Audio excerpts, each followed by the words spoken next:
sampaikan pada sore hari ini.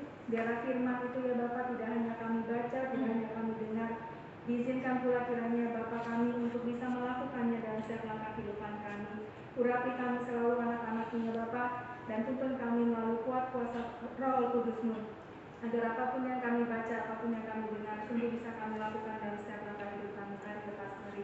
Terima kasih ya Bapak, berbicara dan berfirman, sebab kami anak-anak manusia mendengarkan. Haleluya. Amin. Ya, Shalom. Kali ini saya yang menyampaikan karena seharusnya Pak Sandi, tapi beliaunya masih mengikuti Zoom tentang ANBK belum selesai. Ya, jadi saya mohon izin saya menyampaikan firman Tuhan, dan saya mohon izin lepas masker supaya lebih jelas. Hari ini kita buka sharing firman Tuhan dari Amsal pasal 20 ayat 6. Ya, mungkin ayat ini yang hari-hari ini sedang kita baca di renungan pagi siswa dan di renungan ibadah Jumat dan sebagainya. Amsal 20 ayat 6. Ya, Bapak Ibu, Mr. dan Miss, kalau ketemu mari kita baca sama-sama Amsal 20 ayat yang ke-6. Ya. Sudah siap? Kita baca 1, 2, 3. Banyak orang menyebut diri baik hati, tetapi orang yang setia, siapakah menemukannya? Ya, firman Tuhan sampai menuliskan bahwa mencari orang yang setia itu tidak mudah.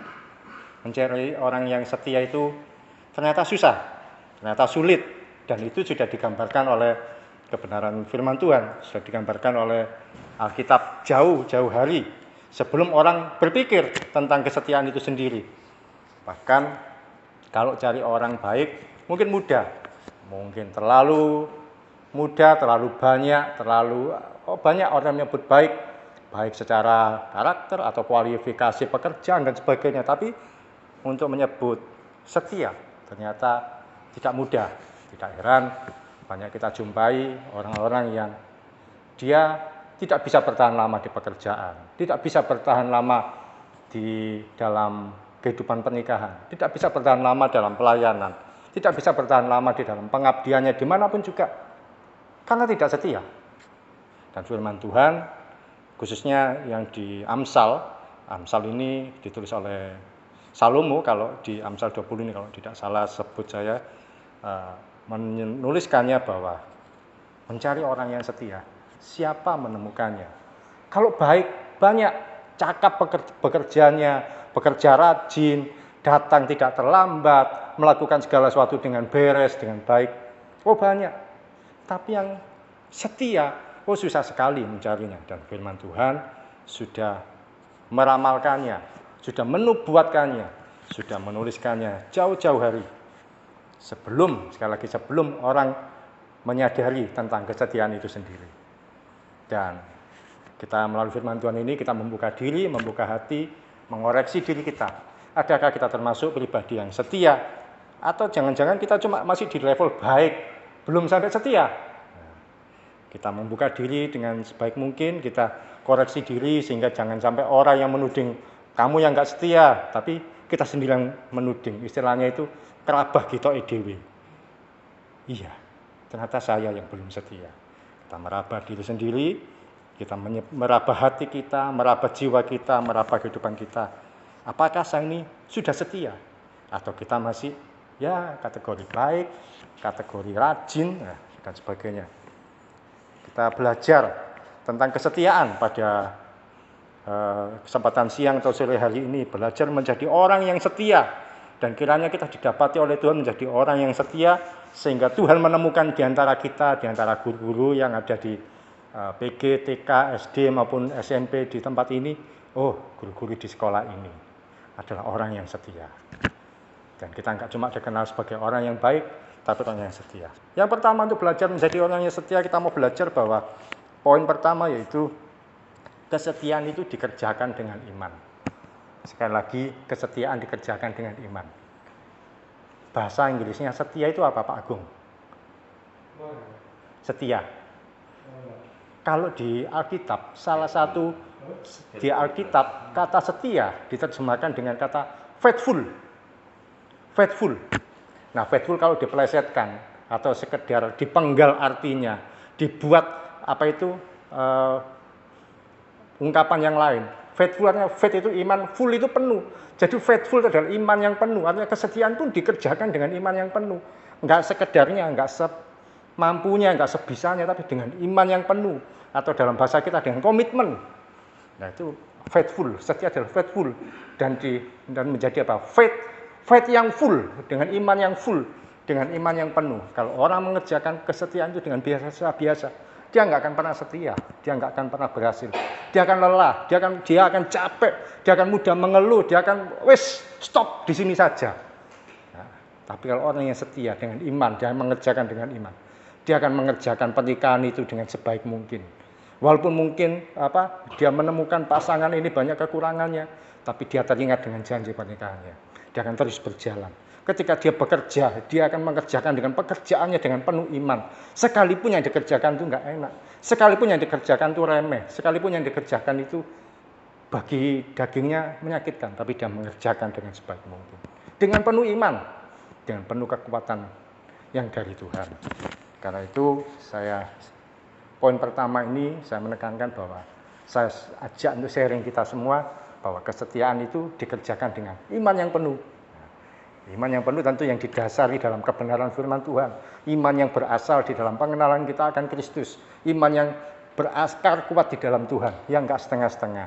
Nah, itu adalah dikerjakan dengan komitmen yang penuh. Sekalipun jauh, sekalipun gajinya enggak seberapa, sekalipun honornya enggak berapa, tapi saya ngerjakan dengan iman bahwa Tuhan pasti beserta dengan saya dan saya pasti bisa mengerjakan dengan sebaik mungkin. Amin. Poin yang pertama, kerjakan kesetiaan itu dengan iman, bukan cuma dengan semampunya, serelanya, seikhlasnya, tapi kerjakan dengan iman yang penuh, bukan yang setengah-setengah. Itu yang pertama, bahwa saya belajar bahwa kesetiaan itu dikerjakan dengan iman yang penuh, dikerjakan dengan iman. Banyak hari-hari ini kalau kita melihat di berita-berita artis cerai, baru jalan berapa lama cerai. Nikah sudah sekian tahun meninggalkan pasangan. Bahkan mungkin yang sekarang kita mendengar kasus yang sedang ramai, polisi menembak ajudannya, membunuh ajudannya. Bahkan mungkin di latar belakang ketidaksetiaan pasangannya. Walaupun kita tidak tahu benar apakah memang karena perselingkuhan atau apa. Tapi kan latar belakang seperti itu ternyata ada. Istrinya dengan sopirnya, atau dengan ajudannya, atau dengan siapapun. Tapi kan ternyata menjadi sesuatu yang mencemarkan. Karena bapak jenderalnya Kristen. Ajudannya yang ditembak Kristen. Ajudannya yang menembak Kristen. Semua lingkup ke orang-orang Kristen. Tapi apakah mereka adalah orang Kristen yang setia? Nah, itu kan tanda tanya besar. Jadi, mari kita kerjakan kesetiaan kita dengan iman. Poin yang kedua, kesetiaan tidak hanya dikerjakan dengan iman, tapi kesetiaan dimulai dari hal yang kecil.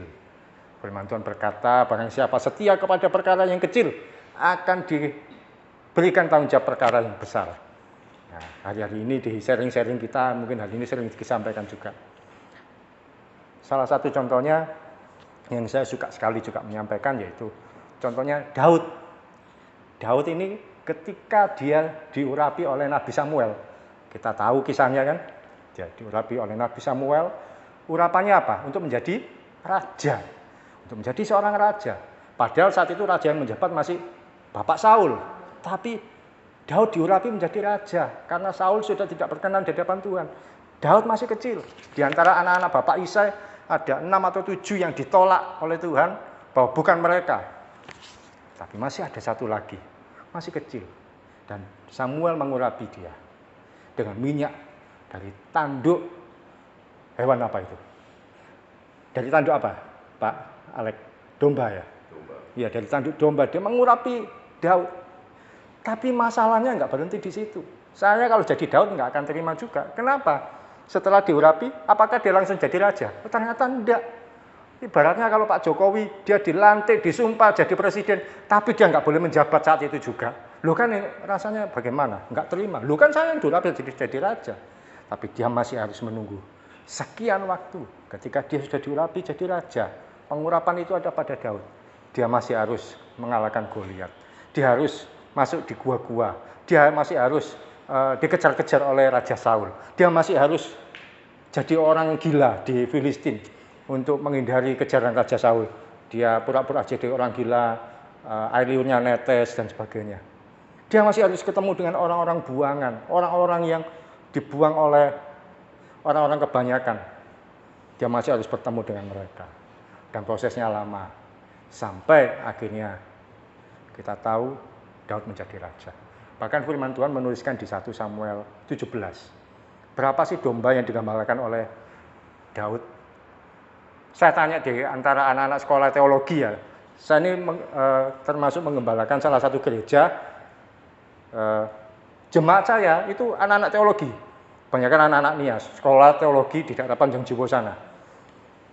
Saya menyampaikan firman Tuhan kepada mereka. Saya nggak pernah sekolah teologi ya, belajar dari firman Tuhan. Saya tanya berapa domba yang digembalakan Daud. Nggak ada yang tahu, nggak ada yang ngerti. Nggak perlu buka Alkitab juga, tapi saya sampaikan ada di Alkitab. Daud mengembalakan 2 atau 3 ekor. Tahunya dari mana? Ketika Daud datang di antara barisan orang Israel, waktu itu ada Goliat. Daud ngomong ke kakaknya, dia pingin perang juga. Tapi kakaknya ngomong, kamu ngapain di sini? Lebih baik kamu pulang, gembalakan dombamu yang cuma 2-3 ekor itu. Kita misalkan menganggap bahwa domba Daud cuma 3 ekor, tapi dia setia yang 3 ini. Dia setia menggembalakannya. Kalau ada singa yang menerkam, dia tarik dari mulut singa. Ada misalkan beruang mau mencoba mengambil domba ini, dia tarik dari cengkeraman beruang itu, sehingga domba yang cuma 2 atau 3 ini selamat aman dalam penggembalaan Daud. Dan kita tahu belasan tahun kemudian, umur 30, Daud menjadi raja. Daud bukan cuma punya 2-3 ekor domba, dia punya puluhan, ratusan, bahkan ribuan, mungkin juga jutaan domba. Loh, dari mana? Kalau dia jadi raja, seorang raja kan bukan presiden yang demokratis. Raja kan otoriter, punya otoritas penuh. Dia memerintah dari Dan sampai Berseba. Seluruh wilayah Israel menjadi kekuasaan dia. Maka seluruh yang ada di dalam bangsa itu miliknya dia. Seluruh dombanya milik warga Israel, ya itu juga dombanya dia juga, otomatis. Dia punya banyak akhirnya. Kesetiaan dimulai dari hal yang kecil. Kalau kita dipercaya hal yang kecil, adakah kita melakukan dengan setia? Kalau kita dipercaya hal yang kelihatannya nggak dilihat banyak orang, nggak dihargai dengan baik, nggak dipuji orang, nggak dapat upah yang layak, apakah kita berani berkata, siap, saya mau mengerjakannya. Saya pertama kali jadi guru, honor saya yang saya terima, bukan honor ya, waktu itu sudah gaji karena saya jadi guru tetap, 400.000. Dan itu naiknya lama sekali sampai akhirnya saya lulus dari sekolah itu 13 tahun kemudian. 13 tahun kemudian, itu tahun 2020. Lama sekali naiknya sedikit-sedikit. Kadang naik 50, kadang 100, ya itu pun juga 2 tahun. Tapi saya setia di situ. Saya nggak segera-segera keluar karena saya tahu bahwa proses saya di situ belum selesai. Tuhan masih belum selesai membentuk saya di situ. Tuhan masih belum selesai memproses saya di sekolah tersebut. Kesetiaan dimulai dari hal yang kecil. Mari kita kerjakan apa yang Tuhan percayakan pada kita. Hari ini adakah kita mengerjakan dengan setia? Saya ingat, saya kalau menyampaikan firman Tuhan lebih banyak cerita. Karena saya bukan pengkhotbah yang baik. Cuma suka sharing aja. Saya ingat ketika saya mulai pelayanan 2015, yang saya layani orang-orang yang tidak diterima oleh gereja. Saya cuma melayani melalui HP, melalui WA, melalui SMS, dan sebagainya. Dari 1-2 orang yang didoakan karena masalah ekonomi, masalah kesehatan, masalah keluarga, dan sebagainya. Kalau ada yang perlu didatangi, saya datangi sampai ke daerah Tulangan, Sidoarjo sana. Ada yang saya datangi ke penjara di Madiun. 1 orang yang saya datangi. Bukan saya melayani persekutuan di penjara, enggak. 1 orang. Kemudian saya datangi lagi 1 orang di daerah Gresik sana. Dan dimanapun selama saya bisa menempuhnya saya layani. Dan hari ini yang saya layani dari seluruh Indonesia, dari Sumatera sampai Papua, saya punya orang-orang yang saya layani. Dan mereka menganggap saya ini adalah bapak rohani mereka. Enggak cuma dari Sumatera sampai Papua, di luar negeri, di Malaysia, di Hong Kong, ada orang-orang yang mereka memberi diri untuk bersedia untuk saya layani. Tuhan mempercayakan untuk saya melayani mereka semua. Dimulai dari hal yang kecil, dari 1-2 orang. Bahkan di persekutuan doa mungkin saya cuma menyiapkan tikar, saya menyiapkan bangku-bangku dan sebagainya. Tuhan percayakan banyak hal pada saya sampai hari ini. Saya bukan nggak punya cita-cita jadi pendeta atau apa dan sebagainya. Tapi Tuhan persiapkan saya sedikit demi sedikit, proses demi proses. Sampai akhirnya 2 bulan yang lalu Tuhan berikan kesempatan, kepercayaan untuk saya menjadi seorang hamba Tuhan, seorang pendeta. Semua saya kerjakan dari hal yang kecil dan satu persatu Tuhan sediakan. Saya kalau lihat ke belakang lucu juga, bahkan mungkin ada hal yang membuat saya secara hati itu tidak terima. Saya waktu SMP, SMA semangat melayani, saya ketua persekutuan doa. Dan karena semangatnya masih besar anak muda, saya ngomong ke papa saya nanti pingin sekolah Alkitab. Papa saya nggak setuju. Jangan, sekolah yang lain saja. Ya saya ikuti. Saya sekolah jurusan PPKN, kemudian akhirnya jadi guru dan seterusnya. Walaupun dalam hati saya juga ingin belajar firman Tuhan, tapi kesempatan tidak pernah ada. Ya saya belajar sendiri-sendiri, mendengarkan firman Tuhan dari orang lain. Saya mau pelajari firman Tuhan dari buku-buku dan sebagainya. Dan sekarang tidak saya duga ada kesempatan datang, saya diberi kesempatan untuk ikut sekolah Alkitab secara online seminggu 2 kali, Senin dan Kamis. Habis pulang dari tempat ini saya ikuti sekolah Alkitab dan banyak hal yang saya dapatkan dari pembelajaran firman Tuhan. Dan saya kalau melihat ke belakang, loh ini kan yang dulu saya inginkan, ternyata Tuhan sediakan sampai hari ini. Tuhan itu baik ketika kita mau setia dalam perkara kecil. Amin. Yang pertama, kesetiaan dikerjakan dengan iman. Yang kedua, mulai dari hal yang kecil. Sekalipun itu tidak kita sukai, sekalipun itu hal yang tidak menyenangkan, sekalipun mungkin nilainya sedikit. Dan yang ketiga, saya akhiri dengan poin bahwa ada upah bagi mereka yang setia. Ada upah bagi mereka yang setia. Tuhan tidak membiarkan kita itu setia tanpa ada pengharapan. Tuhan tidak pernah membiarkan kita setia tanpa Dia memberikan kepada kita penghiburan. Tuhan tidak pernah membiarkan kita setia tanpa ada bonus-bonus yang Tuhan berikan. Mari kita kerjakan dengan setia apa yang menjadi bagian kita. Apa yang dipercayakan kepada kita lakukan dengan setia. Dipercaya murid seberapa, kita kerjakan dengan setia. Dipercayakan orang seberapa untuk kita doakan, kita setia. Ada banyak orang berpikir, oh kalau melayani itu berarti harus khotbah, harus memimpin pujian, harus kemana-mana. Ada banyak orang, gimana saya untuk bisa melayani? Ya saya ngomong gampang, doakan saja orang yang Anda tahu bahwa dia sedang dalam masalah. Udah gitu aja, beres. Dari hal yang kecil itu, orang mulai belajar untuk melayani. Oh ternyata ini juga bisa melayani. Saya ingat ada satu cerita di tahun 70, ada seorang misionaris di Rusia. Waktu itu Rusia komunis, masih menganut paham komunis. Ada seorang penginjil, dia dengan tunangannya, laki-laki dan perempuan, memberitakan Injil di mana-mana. Di berbagai pelosok daerah, di kota-kota, pokoknya di sudut-sudut kota itu. Namanya komunis, kan tidak mau menerima firman Tuhan, ketahuan, yang laki-laki ditangkap. Laki-laki dimasukkan ke penjara. Yang perempuan nggak masalah. Yang laki-laki ini, hari pertama dia dipukuli, minggu pertama dipukuli, dia masih kuat. Berikutnya bulan pertama dia dipukuli, ditendangi, diinjak-injak, disuruh nyangkal Tuhan Yesus, dia masih nggak masalah. Masih kuat tubuhnya. Bulan pertama, bulan kedua, bulan ketiga, dia disiksa terus-menerus untuk menyangkal Tuhan Yesus sehingga dia bisa bebas. Dia tidak mau. Tapi 1 tahun, 2 tahun mengalami itu ramai-ramai nggak kuat. Di penjara itu ada jeruji besi yang menghadap keluar ke langit. Dia pegang jeruji besi itu, dia lihat ke langit, dia berkata, Tuhan minta maaf, besok aku nyangkal. Aku nggak kuat. Besok aku mau nyangkal engkau. Aku sudah nggak kuat. Dan dia ngomong seperti itu. Tubuhnya sudah nggak kuat. Dari masih ada dagingnya, tinggal tulang-tulang. Tapi Anda tahu, setiap kali dia ngomong, besok aku mau nyangkal engkau, Besok pagi ketika disiksa, dihadapkan pada regu penyiksaan, mulai pagi sampai sore dia disiksa. Besok paginya, mulutnya terkunci. Tidak ada satupun perkataan dia menolak atau menyangkal Tuhan Yesus.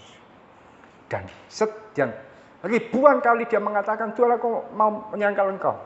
Ribuan kali pula ada kekuatan dari Tuhan yang membuat mulutnya terkunci. Dan dia tidak menyangkal Tuhan Yesus. Tahun 70. Dia dimasukkan penjara dan disiksa. Tahun 90 komunis berakhir, berganti dengan rejim yang lain. Tentunya dia dibebaskan.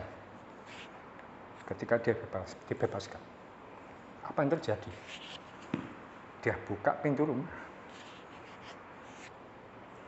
Tunangannya nunggu di situ. Tunangannya yang dia tinggalkan ada di rumah. 20 tahun tunangannya nunggu. Tuhan memberkati kesetiaan orang ini, hamba Tuhan ini. Dan tidak pernah Tuhan membiarkan sedikit pun dia setia tanpa mendapatkan upah.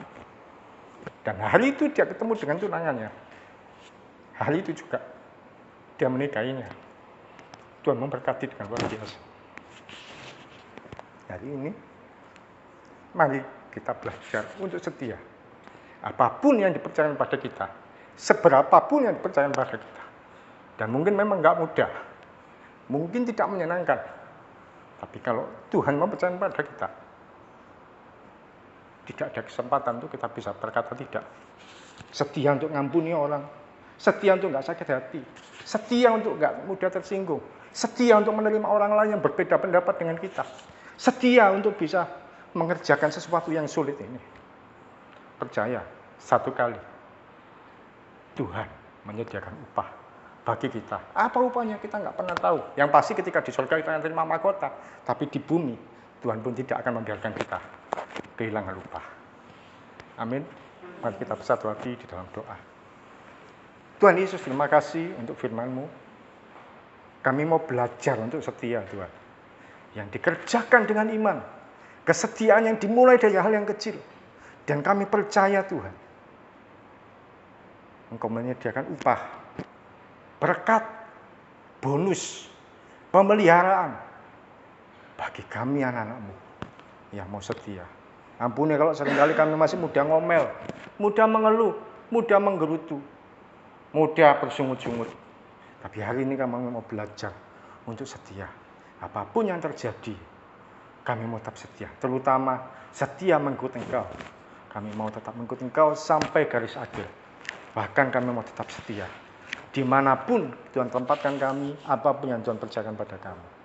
Terima kasih Tuhan Yesus. Dan berdoa dan mengucap syukur berkat-Mu atas setiap kami, anak-anak-Mu, hamba-hamba-Mu yang ada di sini. Kami kiranya boleh belajar setia. Seperti yang firman Tuhan ajarkan. Di dalam nama Tuhan Yesus yang berdoa dan mengucap syukur. Amin. Silakan Bu Bibi.